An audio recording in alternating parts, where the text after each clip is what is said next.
everyone. Thank you for joining today's webinar, Elevate Your IT, Outsource Your Stress.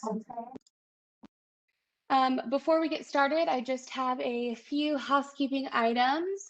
One, everyone is muted and your video is off, but if you would like to ask a question, please feel free to use the chat feature, or you can wait until the Q&A portion of the presentation and I can unmute you if you'd like. Just use the chat feature to let me know you'd like to be unmuted so you can ask your question. Next, the webinar is being recorded and it will be uploaded to our YouTube channel as well as sent out to you all along with the presentation. And lastly, if you have any follow-up questions after the webinar has ended, please feel free to email solutions@dyopath.com with your questions and I will get them directed to the right person. So first off, I'd like to introduce panelists. We have James Melchor, our CTO, and we have Chuck Arrico, our Executive Vice President of Sales and Marketing. I will now hand it over to you guys to get started.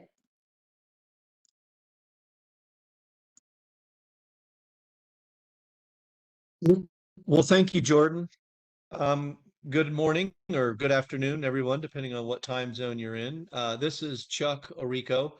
I am one of the co-founders of DYOPATH from 26 years ago, and I am now the Executive Vice President of Sales and Marketing, as Jordan mentioned. And joining me on this webinar is James Melchor, who is our Chief Technology Officer, who has also been with the company for 20 plus years and has a wealth of information from a technology perspective. And so today's agenda is to just give you a very quick overview of who we are and why we feel qualified to talk on this topic.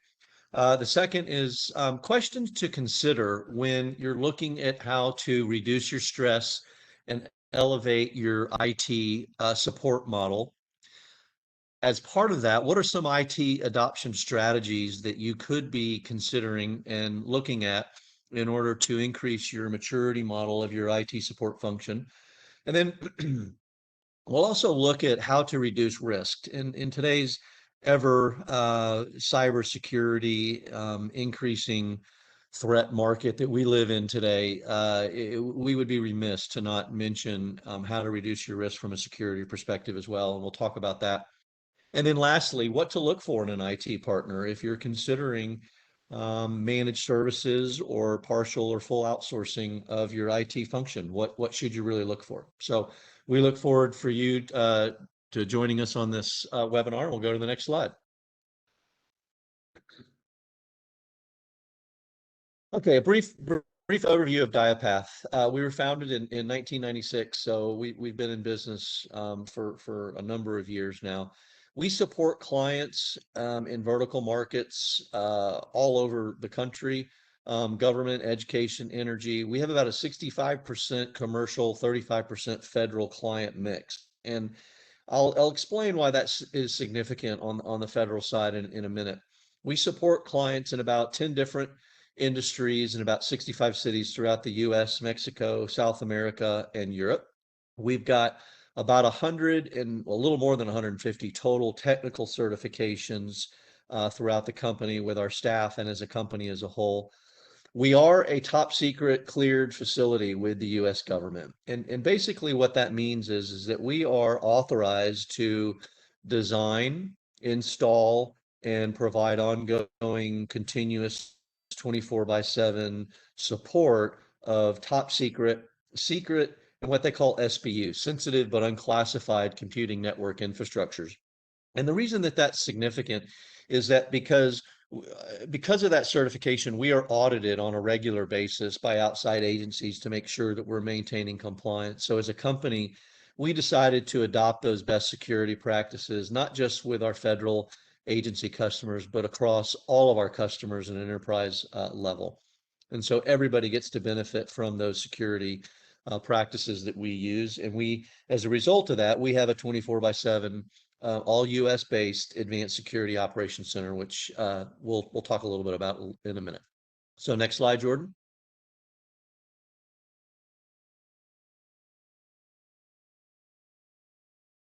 So questions to consider.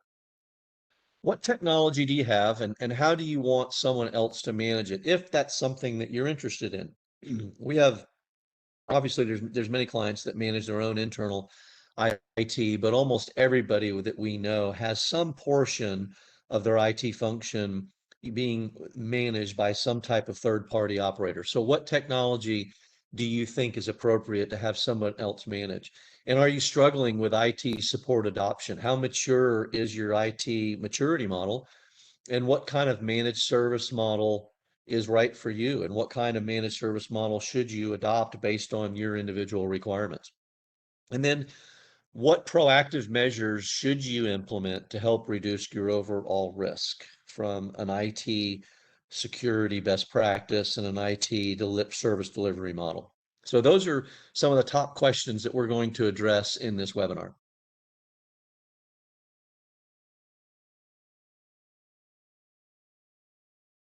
Okay, so the first question is, what technology do you have, and should someone else manage it? The best way that based on our experience and what we have seen in the industry and how we have delivered it from a lessons learned perspective is that every client or company that's considering outsourcing a part of their IT function should go through the following process, which is, if you look at the bottom of this triangle below the waterline, what are those? You should ask yourself the question, what are those tactical, routine, reactive IT support services that sometimes can wake you up at 2 o'clock in the morning? They don't add a whole lot of value to the actual business, but they're absolutely critical for keeping the lights on so the business can function. What are those type of tactical IT services? And each client can define those differently within their own organization. But a lot of the common ones are your help desk, or your vendor management, your triage, your security operations center, your infrastructure support, how you're managing your overall infrastructure. For some companies, a couple of those that I just mentioned might want to be put above the waterline, but for most, they tend to push those below the waterline and say, we're going to outsource those reactive type tactical functions to a third party who specializes in that. And that's what they live, breathe, and do every single day on a 24/7 basis. So you define what those tactical services are, you push them below the waterline, and you find a very reliable managed IT support partner that can manage that type of infrastructure, because that's what they are experts in. You then go above the waterline and say, well, what are those functions within IT that really do add more value to the business, or we want to have add more value to the business? And it could be quality standards. It could be security compliance. If you're a publicly traded company or you're in healthcare, there's very strict regulatory laws and compliances that you need to be in compliant with. It could be some type of technology or application upgrade that's very core to the business. Those are the type of functions that you really want your in-house IT department to be focusing on, because they're adding more value to the business. And that's where you really need a good, solid strategic partner that knows how to perform those type of functions. You might also find that even though you want those functions in-house, you might be facing a resource shortage, just a bandwidth shortage, or you might not have the technology expertise. So that's where a really good IT outsource support partner can add value in helping you in those projects and in those systems integrations. But ultimately, what you really want is for your internal IT department to support the core business and really be focusing on how are the end users performing their jobs, and how can we make their jobs more efficient so where we can make the overall company more money.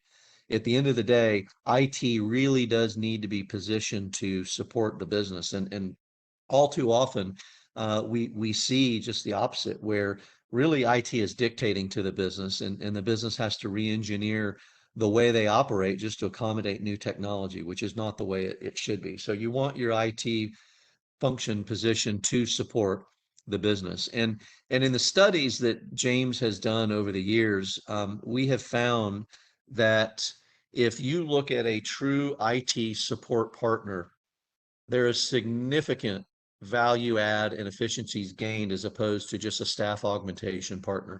And there's a big difference between the two. And so you really want to make sure whoever you select is a true partner to the business and to your company. Okay, next slide. So as we're waiting for the next slide to come up, that model that I just described then leans over into, okay, we've decided what functions we want to outsource, but how do we really get to that really mature level of operability that we want, which is what James is going to talk about on this slide. All right, thank you, Chuck. As Chuck alluded to earlier, the difference is, from a managed service or a staff aug engagement, that statistic that's out there is basically the value for the partnership component and business alignment is 30% of the overall initiative. So it's pretty significant when you look at all the technical components and things that you might be provided through the managed services agreement, but 30% of it usually is the value that's placed on just the partnership and business alignment component, where it's actually flip-flop.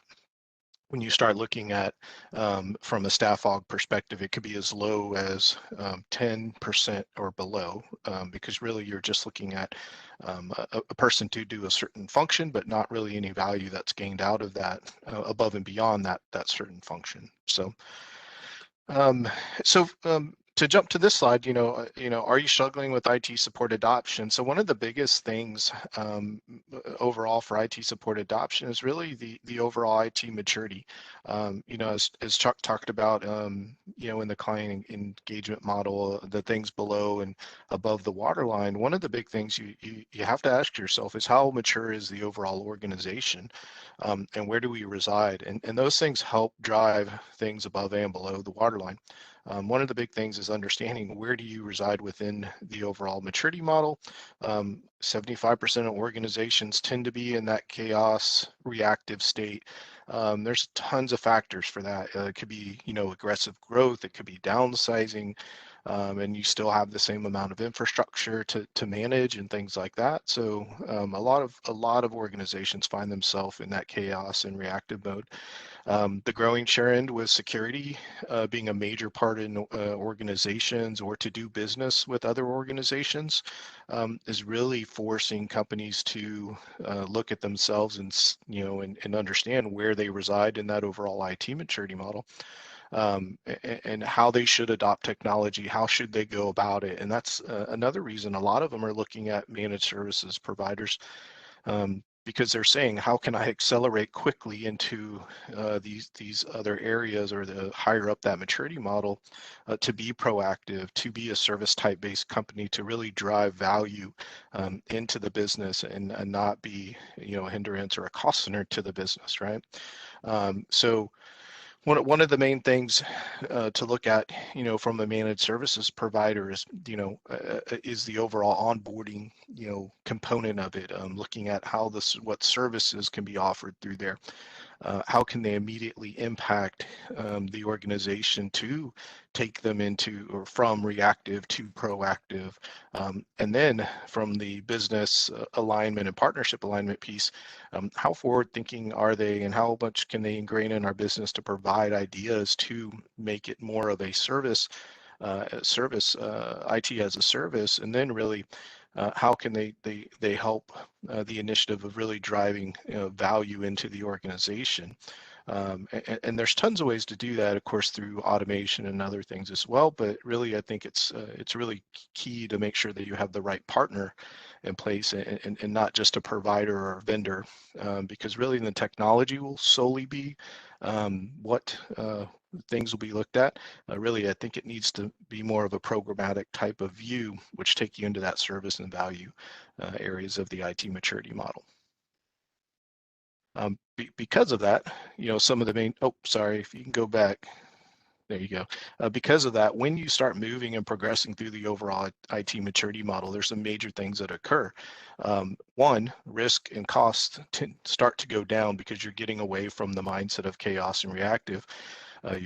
You're becoming more programmatic. You're becoming more, I will say, detailed in what you do and how you do it. You're implementing certain things along the way, which really drive down overall risk and cost of an IT organization. But then in turn, you're also increasing revenue by saving, saving based on funding for innovation, automation, and those type of things. And I'll touch a little bit on that on this next slide as well. All right, so based on the overall client maturity model, and when you're talking about looking at overall organizations and what you need and what's important from a managed services provider, it's really understanding where does your tech stack fall? What type of services do you need? What are those support areas? What are those IT as a service functions from a managed services perspective? What are those security functions as well? So one of them is understanding the end user support component. So the incident, the problem, the change, vendor and asset management, those should sound familiar from an ITIL perspective. What do we need to do? How do we catalog it? How do we document it?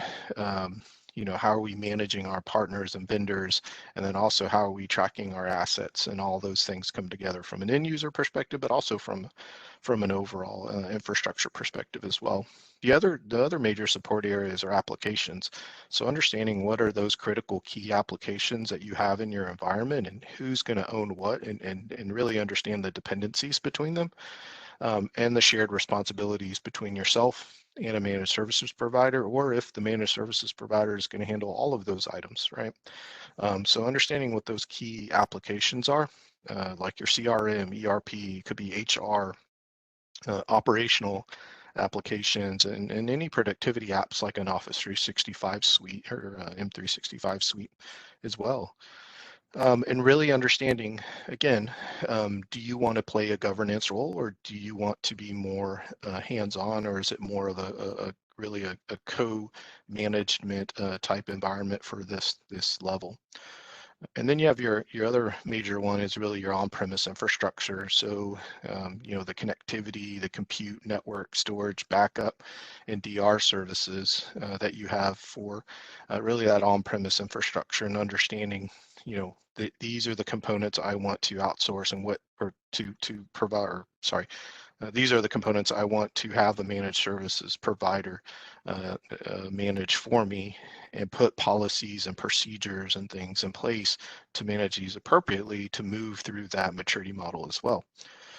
Cloud infrastructure is another one, and very similar to on-premise infrastructure. It's the connectivity, compute, network, storage, backup, and DR services associated with that as well.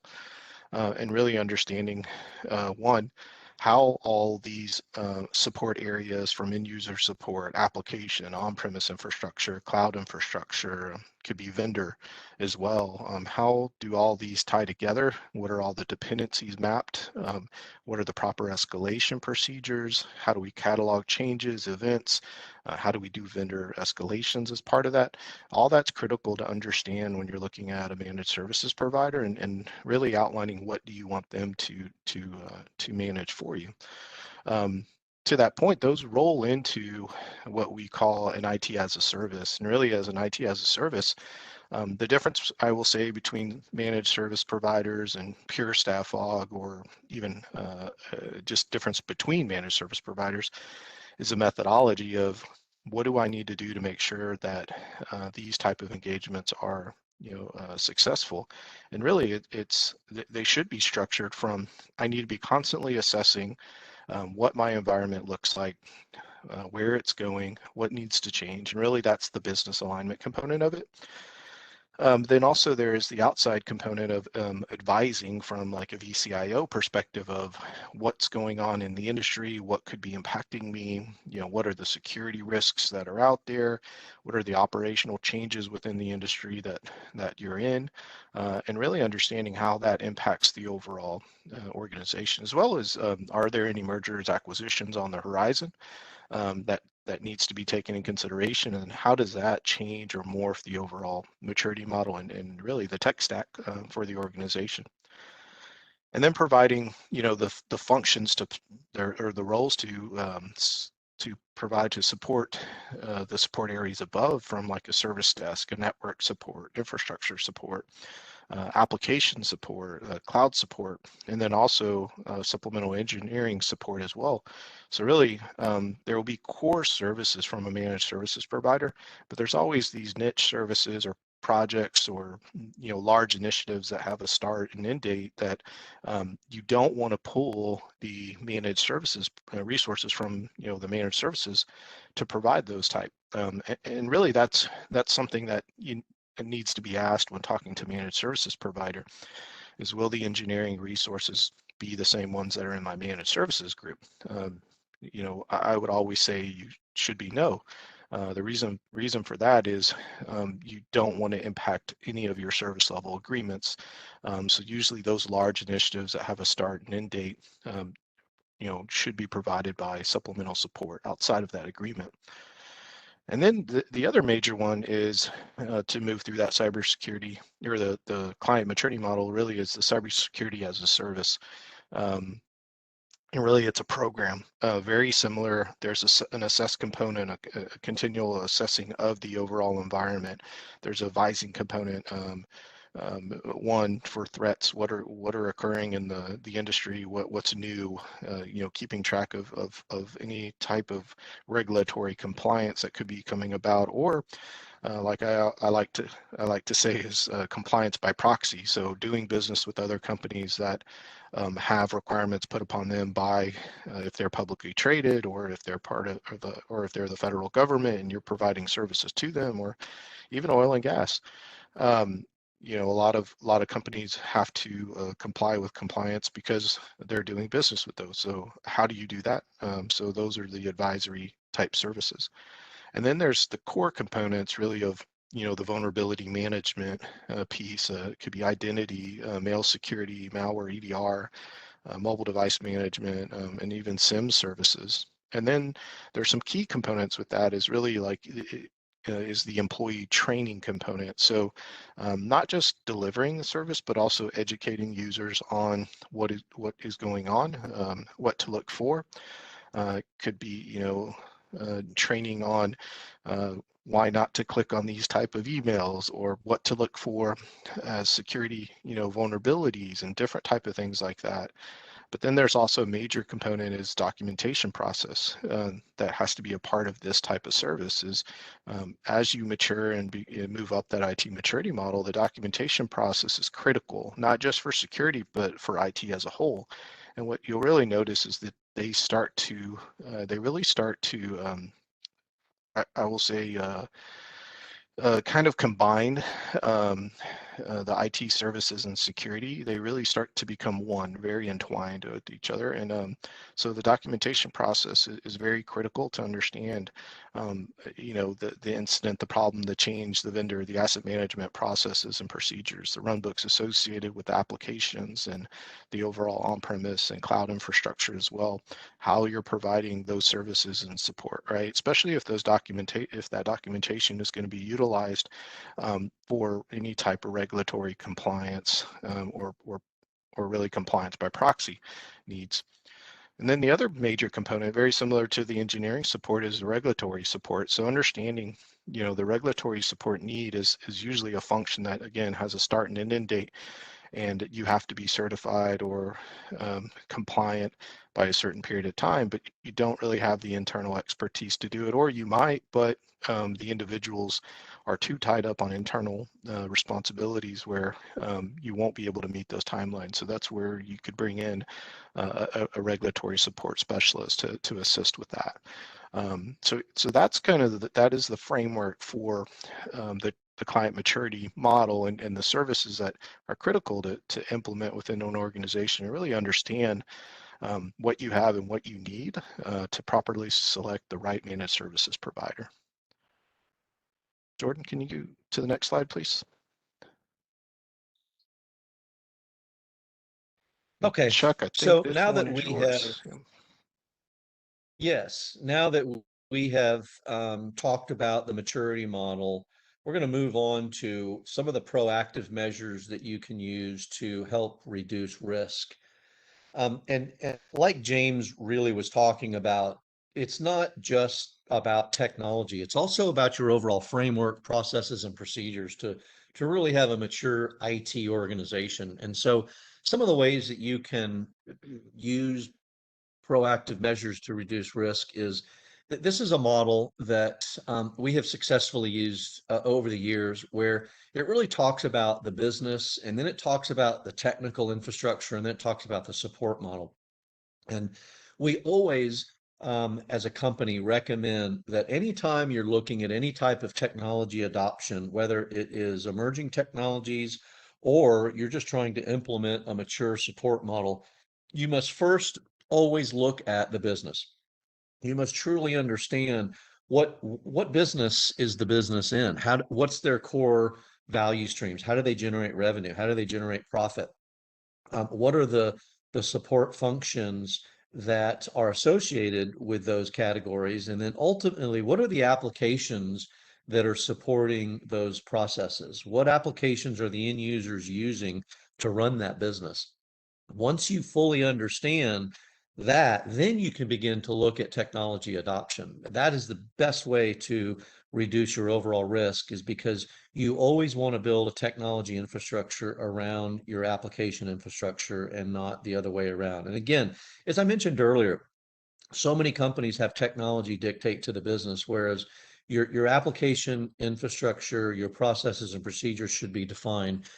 And then you look at how we can have technology enable that business to achieve their overall objectives. So that first model you see on the left is really understanding all the attributes that I just talked about and really making sure you understand what the business infrastructure looks like.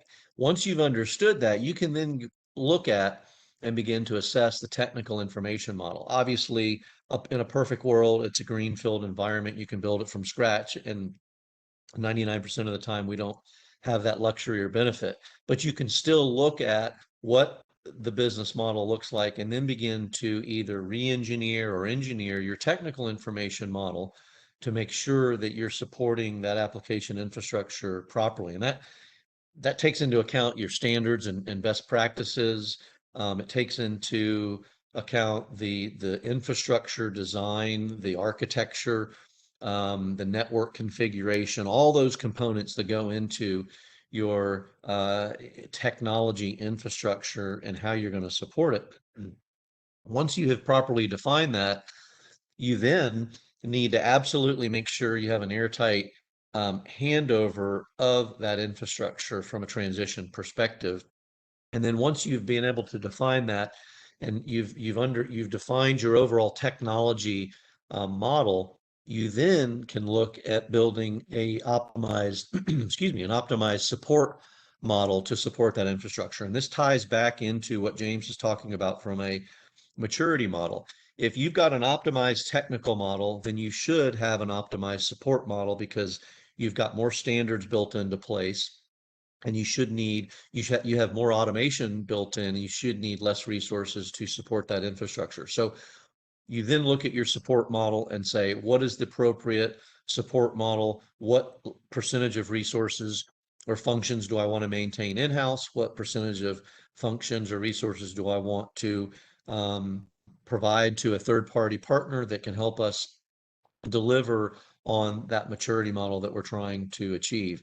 And then lastly, but probably one of the most critical, is that continuous improvement at the lower right-hand corner there. And what that is talking about is that as the business needs change in the first model on the left, so will your technical requirements change, so will your support requirements change. And so it's very important that you're constantly reviewing those business model changes, adjusting the technical infrastructure so you can adjust your support infrastructure, your support model, to make sure that you're still efficiently adding value to the business and you are at that optimized maturity state that James has described in the past.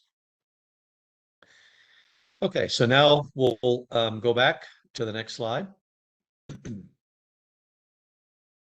And some more proactive measures to reduce that risk, James is going to talk about now that we have defined that overall support model. and how we can have that optimized state. Yeah, thanks, Chuck. Um, so as Chuck talked about, the overall model and such, it's critical. One of the major things from a managed services provider is understanding the methodology of, one, how will that managed services provider onboard you, and what methodology is in place. What do they do, from a due diligence perspective to really understand your environment, catalog what needs to be done, and put the right kind of standard operating procedures in place, right? And then the continuous improvement piece. But the other major component, once you're past, once you're going through that process, and then really you're in the operational component, or operational phase, the major components are to help reduce risks are ensuring really there are event management, incident management, problem and change management components built into the overall offering. A lot of managed services providers do things differently. We like to be ITIL aligned, and by doing that, it's ensuring that those type of components like event management, incident, and problem and change are in place. And the reasons for that are really they help reduce overall risk, is understanding the types of events that are going on. Really enabling the proactive remediation components, understanding the type of data that we're collecting from an event perspective to drive more proactive behavior, right? Focusing and providing a spotlight on the types of events.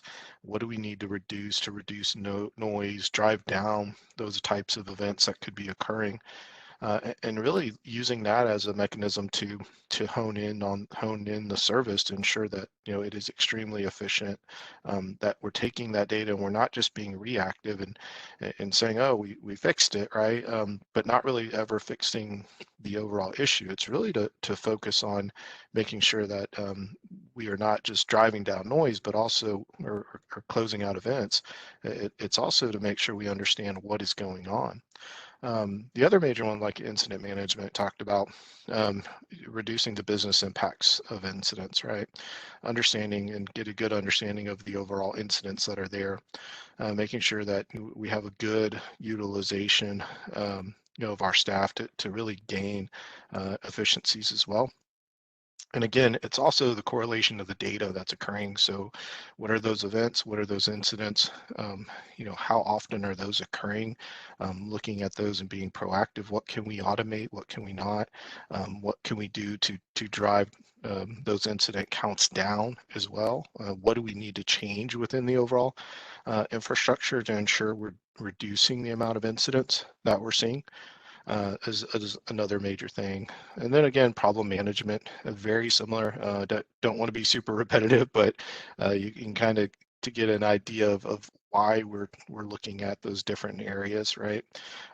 How many, the volume of those, why, and what do we need to do about those, and what do we need to automate, right, and to resolve.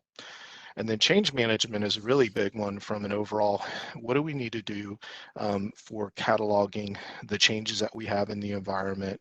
And really this touches on a lot of areas. So on one of the previous slides of the IT maturity model, and we talk about the different support areas. Change management touches everything from, it could be changes on overall desktop or end user compute, right? It changes on the applications.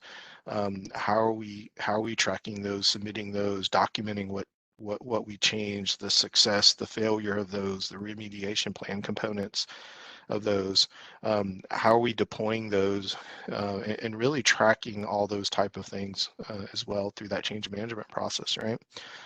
All those type of things gives us a good understanding of what occurred, what we're doing, why we're doing it, what's our backup plan, and then really what occurred. And by doing that, it helps us reduce the overall risk because it's putting eyes on that overall change, and providing validation. Okay, do we know what we're doing? Do we have everything in place? Are we ready for the change? Yes, we're ready for the change. And then even afterwards is, okay, the change was successful, great, or the change was not successful. Why, right? And then that spurs a whole other component, could be a project or something that comes out of that just based on the way the change occurred, right? And the other goal is really is to make sure that we have a stable environment by doing that, a very controlled environment. What you'll see, some managed services providers don't necessarily, they'll follow the incident, the problem, and maybe event, but the change management component could be a little less structured. And so that's one of the key areas to really dig on is the change management component. You know, why do you have it? How thorough is it? How does it integrate? How are you pulling assets into this as well, and to document the change and those type of things. So these are all four major components, really that come out of like ITIL that, you know, are there to really reduce risk. All right, Jordan. So overall, or so proactive measures to reduce risk. And I couldn't do this presentation without really talking through security as well, right? So that's another major component. You know, I like to say, you know, managed services providers nowadays have to be also MSSPs to a point, right? They can choose not to, but security is so intertwined with overall IT and IT maturity nowadays. It's kind of hard not to provide those services and really be a managed services provider. So again, very similar to the maturity model, you know, from an IT org perspective is also from a security perspective, you know, understanding, you know, what needs to be done from, you know, the basic level all the way up to containment and remediation. So most organizations today, honestly, I will probably say they are about 75% to that defense and depth stage, and it's quite. Usually it stops at endpoint AV, the DLP SSL inspection, or any DDoS IPS or a CASB solutions are not always in place. It really, again, goes back to the overall IT maturity. A lot of companies are can be stuck in that very reactive phase and just really just doing what they need to do and resolving issues, but not looking at things from an overall, you know, maturity model perspective and saying, okay, I need to protect passwords in AD. I need to have patch management backups. I need to make sure my perimeter is up to par, right? And then also I need to start having my endpoints protected. And not just with AV, right? You really start moving into the EDR components and the SIM components, really leading you into the detection and response. So the aggregation of the logs for all of those type of systems, right? So pulling logs for Active Directory, looking at the vulnerabilities across all systems, putting the right patch management and plan, making sure that the backups are properly architected and designed, right, to not be susceptible to any type of ransomware, those type of things. And then and really also starting to pull the logs, not just from, you know, firewalls and switches and AD like I was talking about, but also from your endpoints as well. And then starting to review that type of data and understand, okay, what type of threats are we seeing, you know, north and south, but also what are we seeing east and west across the organization? And what I mean by that is traffic that's going in and out as really as your north and west traffic. Traffic east and west is what's traversing, you know, through your network. Right? That is not going necessarily in and out of your network, but it's really going across your network. So it could be like a user compromising the system within, you know, compromising the system or multiple systems within your network. You know, could be multiple offices, could be your data center, different things like that. And looking at that type of data and those patterns, right? And then also understanding the incidents that are being flagged and incidents that are being detected, and then what are the response plans, and putting a response plan in place as well for remediation of those type of issues that are seeing. And then the other major one where most organizations need to be, and really I like to say security is not a destination, it's a journey. And really you're trying to get to that containment or remediation phase where you're looking at what is occurring within the security realm. What do you need to do from any type of a security event, and how to contain that, how to remediate that with automation as much as possible, but then also human intervention as well, right? So as much as you can automate to remediate these type of events quickly without having somebody look at something and do an actual, get on a keyboard to resolve it is critical, because that lessens the time that your environment could be impacted. And then also policy updates components. So the other major component of this, again, I alluded to it in one of the previous slides, is the documentation piece of it. Understanding what policies need to be put in place, how often do those need to be updated, and then really documenting what are really the procedures associated with those policies that you're putting in place as well, right? What are those work instructions that need to be put in place as well? To really contain or remediate any of those type of events that are occurring, right? And that's the ultimate goal that everybody is striving for, especially from a security perspective, and as a managed services perspective, is critical to put in place alongside just your standard, IT. IT support functions or support areas that a managed services provider would provide services for. So ultimately, security has to be something that is talked about. If it tends to not be, then I would say you would need a strong security team or service alongside a managed services provider internally that have a lot of shared responsibilities to make sure that those things are being buttoned up, really buttoned up, or making sure that vulnerabilities are not occurring because of a managed services provider. So the roles and responsibilities, a detailed RACI matrix understanding, who does what and when is critical, especially if you're going to be utilizing a managed services provider and not utilizing them for security as well.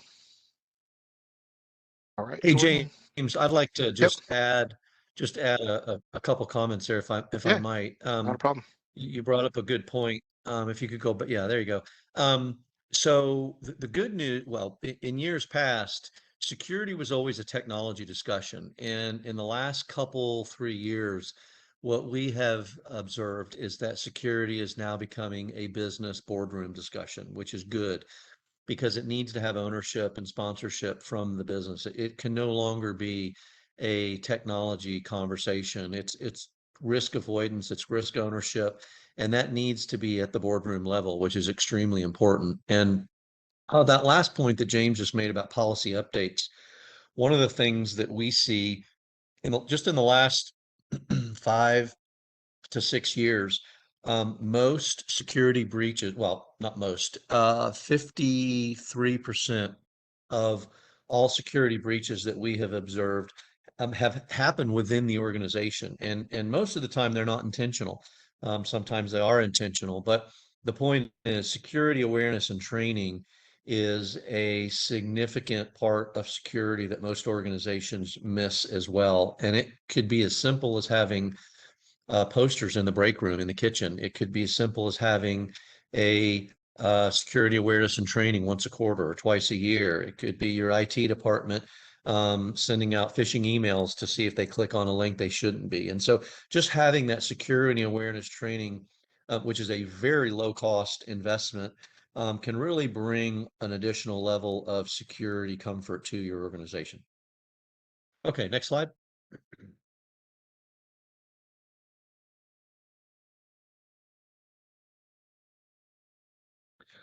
Okay, so this is, I believe this is the last slide of the webinar, and we thought it was important for organizations to consider what they should be looking for in an IT partner. And the best way I would sum up this slide is to say, always ask the question of your partner, what percentage of these services do you outsource to a third party, or what percentage of these services do you own internally? And what I mean by that is service desk. Do you own and operate your own service desk, or do you outsource that to a third party? Do you own and operate your data center? Or do you outsource that hosting to a third party, et cetera. And it's really important to find an IT managed services partner that owns and operates most, if not all, of the services that they're delivering to you, because you want one throat to choke, you want one level of accountability.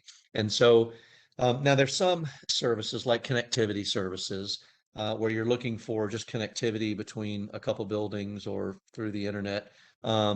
Yeah, it might be in your best interest to just go direct to that company, but to make sure that your IT partner has the expertise and the ability to negotiate on your behalf or to make sure that they're recommending the best solution for you. So as a general rule of thumb, DYOPATH recommends that when you're considering an IT partner relationship, you should look for these 6 main services they can offer. James talked in depth about security services, the cloud services. I mentioned the connectivity, IT outsourcing services, managed services.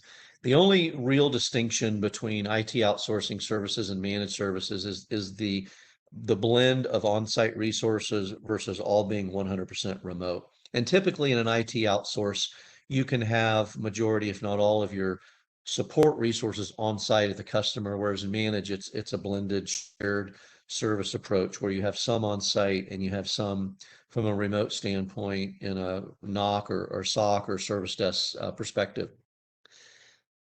Equally important is the professional services. You want to make sure that your IT partner has a strong professional services division and that they understand not just the technical infrastructures, but also the application infrastructures.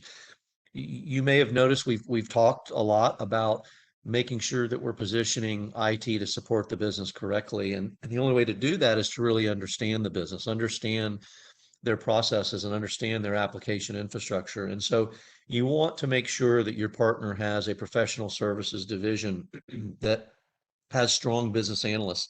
They have strong application analysts. They understand application maintenance. They understand application and database structures and development from a development perspective, as well as from an ongoing management and administration perspective. You also want your partner, depending on the size of your organization, depending on the size of your industry, you may or may not have a CIO. The most senior position in your company may be an IT manager, an IT director. So you want to make sure that if you need CIO fractional type services for strategy and planning, that your provider or your partner has those resources or can refer you to really solid CIO type resources that you may need on an as needed basis. So it's very important that that professional services division can really almost be an introduction to the rest of the managed services that they're providing and provide that complete loop. So overall, these are the characteristics and the main areas that we feel like you should be looking for in an IT partner. And I believe the next slide are some questions and answers if we have time, which I believe we have about 10 or 11 minutes left. If anybody has any questions, we would love to hear from you. You can ask them online. You can ask them, Jordan can unmute you, but if there's anything in this webinar that we've covered that you'd like more information on, we'd be happy to answer those questions. Jordan, I'll hand it back over to you. Alrighty, thanks, Chuck. As of right now, I don't have any questions in, but as Chuck said, just a reminder, if you guys do have follow-up questions, you can always email solutions@dyopath.com. I will also be sending out this presentation and the recording to it either later this afternoon or tomorrow. So that'll be coming from the solutions email, so you can simply to that if you'd like. Other than that, I'd just like to thank you guys for joining today's webinar, Elevate Your IT, Outsource Your Stress. If you'd like to join or are interested in any other DYOPATH webinars, roundtables, or events, please visit the events page on our website to register and get all the information. So thank you guys for joining today, and everyone have a good day. Thank you. Have a good day.